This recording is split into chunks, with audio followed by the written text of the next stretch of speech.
The Tale of Peter Rabbit by Beatrix Potter, a story in the public domain. Once upon a time, there were 4 little rabbits, and their names were Flopsy, Mopsy, Cottontail, and Peter. They lived with their mother in a sandbank, underneath the root of a very big fir tree.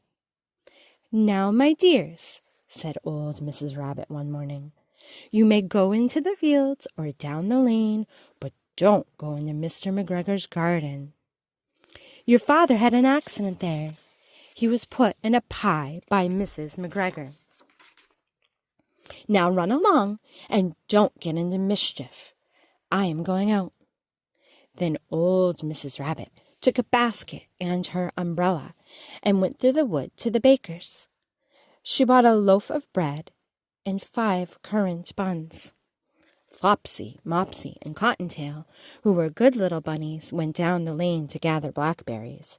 But Peter, who was very naughty, ran straight away to Mr. McGregor's garden and squeezed under the gate. First he ate some lettuces and some French beans, and then he ate some radishes. And then, feeling rather sick, he went to look for some parsley. But round the end of a cucumber frame, whom should he meet but Mr. McGregor? Mr. McGregor was on his hands and knees planting out young cabbages, but he jumped up and ran after Peter, waving a rake and calling out, "Stop, thief!" Peter was most dreadfully frightened. He rushed all over the garden, for he had forgotten the way back to the gate. He lost one of his shoes among the cabbages, and the other shoe amongst the potatoes. After losing them, he ran on 4 legs and went faster, so that I think he might have got away altogether if he had not unfortunately run into a gooseberry net and got caught by the large buttons on his jacket. It was a blue jacket with brass buttons, quite new. Peter gave himself up for lost and shed big tears, but his sobs were overheard by some friendly sparrows, who flew to him in great excitement and implored him to exert himself. Mr. McGregor came up with a sieve, which he intended to pop upon the top of Peter.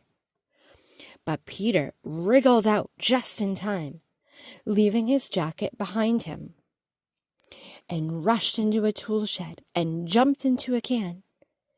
It would have been a beautiful thing to hide in, if it had not had so much water in it. Mr. McGregor was quite sure that Peter was somewhere in the tool shed, perhaps hidden underneath a flower pot. He began to turn them over carefully, looking under each. Presently, Peter sneezed, "Kertishoo!" Mr. McGregor was after him in no time, and tried to put his foot upon Peter, who jumped out of a window, upsetting 3 plants. The window was too small for Mr. McGregor, and he was tired of running after Peter. He went back to his work. Peter sat down to rest. He was out of breath and trembling with fright, and he had not the least idea which way to go. Also, he was very damp with sitting in that can. After a time, he began to wander about, going lippity-lippity, not very fast, and looking all around. He found a door in a wall, but it was locked, and there was no room for a fat little rabbit to squeeze underneath. An old mouse was running in and out over the stone doorstep, carrying peas and beans to her family in the wood. Peter asked her the way to the gate, but she had such a large pea in her mouth that she could not answer. She only shook her head at him. Peter began to cry. Then he tried to find his way straight across the garden, but he became more and more puzzled. Presently he came to a pond where Mr. McGregor filled his water cans. A white cat was staring at some goldfish. She sat very still, but now and then the tip of her tail twitched as if it were alive. Peter thought it best to go away without speaking to her.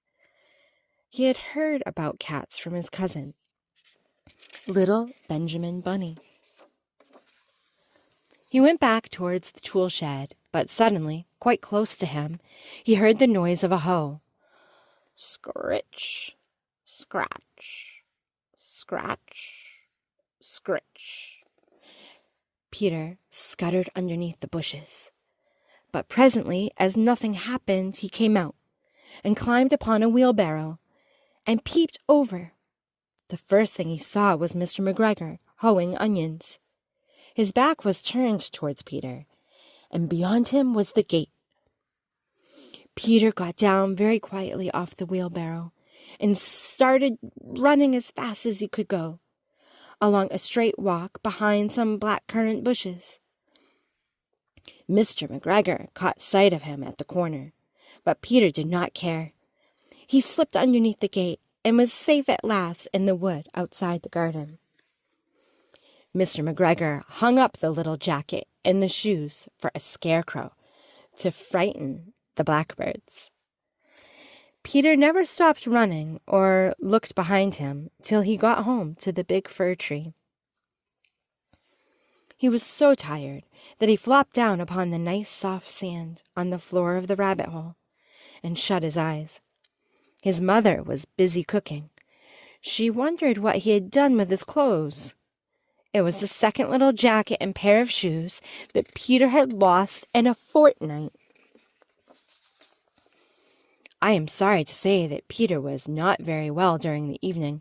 His mother put him to bed and made some chamomile tea, and she gave a dose of it to Peter. 1 tablespoonful to be taken at bedtime. But Flopsy, Mopsy, and Cottontail had bread and milk and blackberries for supper. The end. There's a lot of great words in this story, one of which is mischief. Remember that we're told that Peter Rabbit is a naughty bunny, and he gets into mischief because he's naughty. Another word that you may not have heard before is fortnight. It was the second little jacket and pair of shoes that Peter had lost in a fortnight. That is not long at all. It was his second jacket and pair of shoes in 2 weeks. 2 weeks! All right, friends, thanks for listening.